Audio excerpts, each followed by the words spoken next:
Hello guys, welcome back to my channel.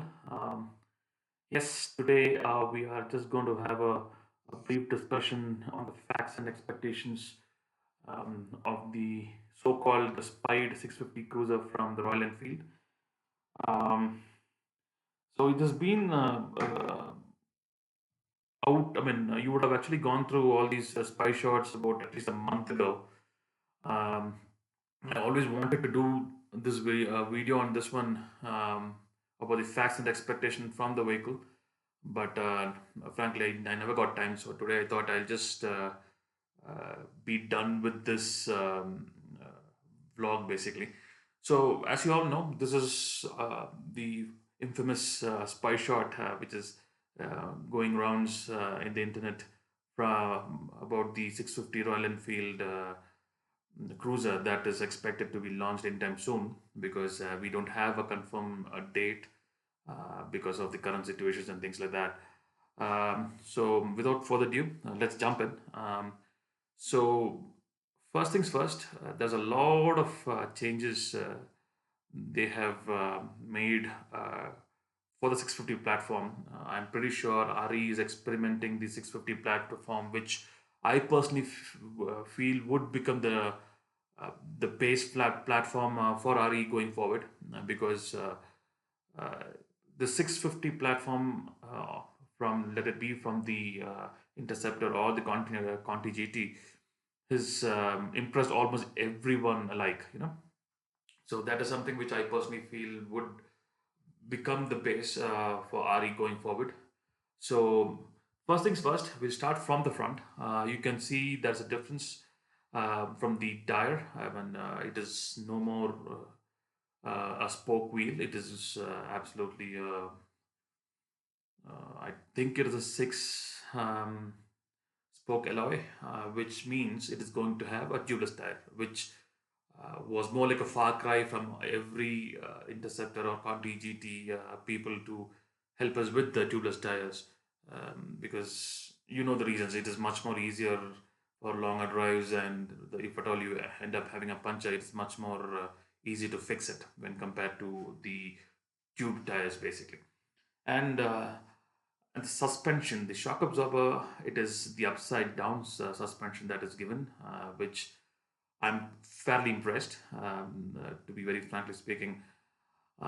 Yes, it'll give you a plushed ride, but the action or the compression would not be that great because normally upside down forks um, are normally given for a sports bike because where the action uh, is not that high, So that's something which is interesting, but I'm pretty sure it actually works well because then most of the weight is going to be in the middle and the rear part because it's a cruiser. It's not a Conti GT any which ways. When you slightly go above, the headlight looks very, very clear. From the rear bike also, it is very evident that the headlights are clear headlights. And the meter console, I'm pretty sure it is actually going to be the same as the Meteor that is launched a few days ago, which is good for a fact. I will tell you the reason why. Because if at all the cruiser, so-called the cruiser segment, where the Royal Enfield is trying to focus, is going to have predominantly a same meter or a few things like the same meter for the same tail lights and the indicators, which is actually a good thing because it means these parts would be on mass production and helps us reduce the price of the vehicle, right? So it's always good to have uh, a couple of parts which is from the other models, which is, I mean, the couple of the parts are shared in the models because that actually becomes the mass production unit, and then it actually helps us reducing the price for production. The tank seems to be bigger. I'm pretty sure it is going to be bigger than the Interceptor or the Conti GT, the triplets that I can call from the 650 lineup.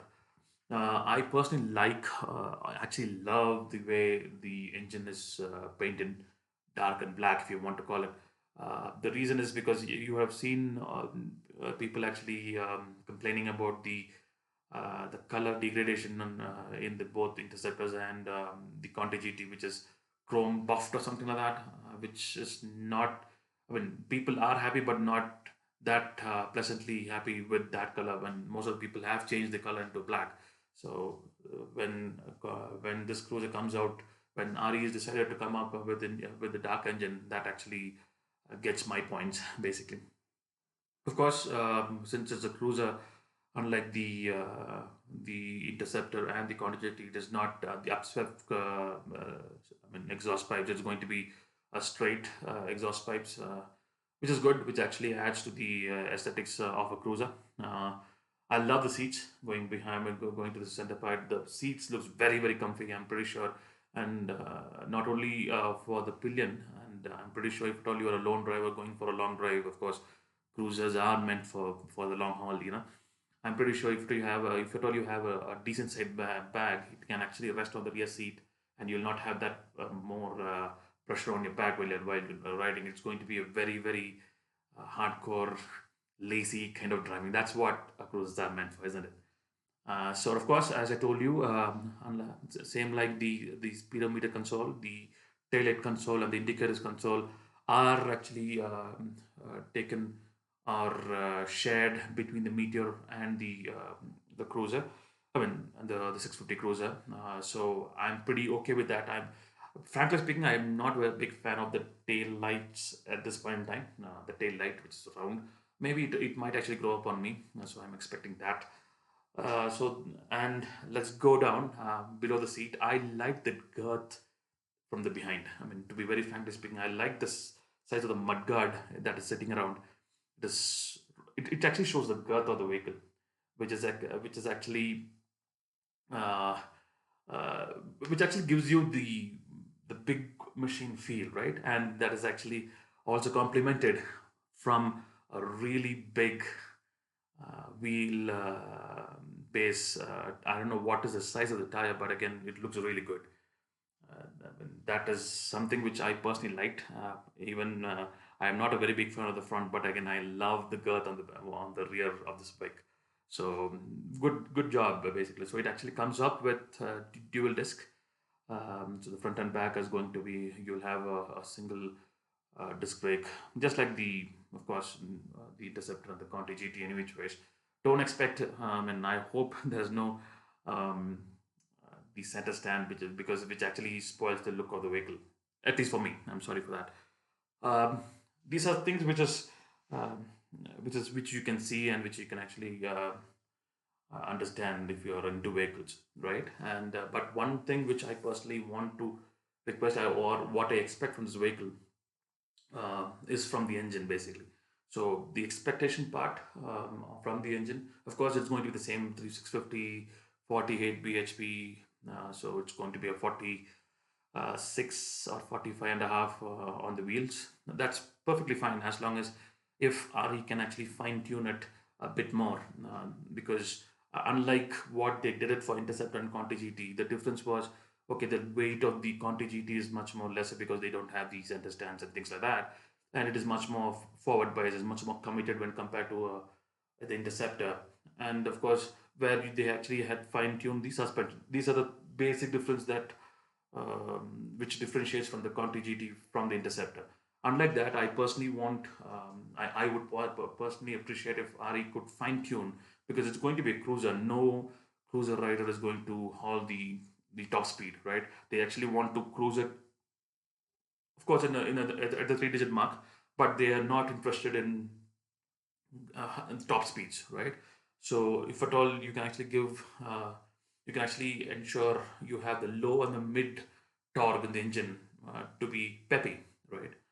And let's wave off the top speed. I said the top end could be anything. I mean, as long as the engine is not feeling thirsty, it's fine, right? So the low and the mid range of the engine, if at all you can actually ensure it is rich enough, this vehicle would be a wonderful cruiser.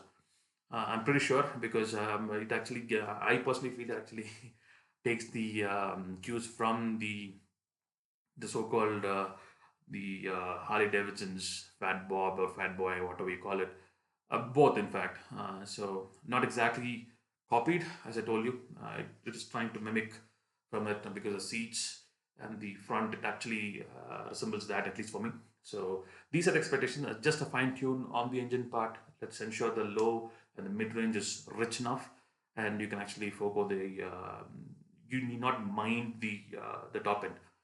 If that is done, perfect. And I'm pretty sure the testing is already done, pretty much done. But I hope the silencer does not scrape when you corner, because especially when you're actually taking it to the hills, and the people who are driving in on the hills love to put the vehicles really, really sharp on the corners. So if that is taken care of, it will be a wonderful 650cc, of course. And so let's predict this price range. So it has got an alloy wheels. It has got an upside down fork. I'm discounting the fact that it has got a new speedometer because it is going to be mass production, and the tail lamps, um, and the tire from behind, and a bit of paint work that can be overlooked as well. So if I have to choose, I mean, if at all I have to guess, I think it could come around 325, 3,25,000 ex showroom, and add to the GST and things like that. It can actually come up, say about 360, 375 ish. If I had to guess, if that is the case, it'll be a great vehicle, I mean, it'll actually will sell, because most of the 650s, which I mean 750s of course, which we saw from the Harley Davidsons were about 7.5 lakhs, so at least is what I'm saying. So people would prefer this one. So that is my expectation. 325 is what I would, 320, 325, since the production is also from India. So if that is something which they can work on, wonderful. It'll be uh, great a bike for a person who loves cruising around. I mean, who loves the cruiser bikes, because apparently now at this point in time we only have the Avenger, which is a 200cc, and people drive it like an NS 200. You have the reason why, because it's not that peppy, but it's peppy enough so that people can actually go rip around. But cruisers should be cruisers. That's the reason I told you to focus on the low and the mid range, and the top end can actually go in for a toss. It's okay. So this is my expectations. I hope you like this video. If at all you are not subscribed, please do.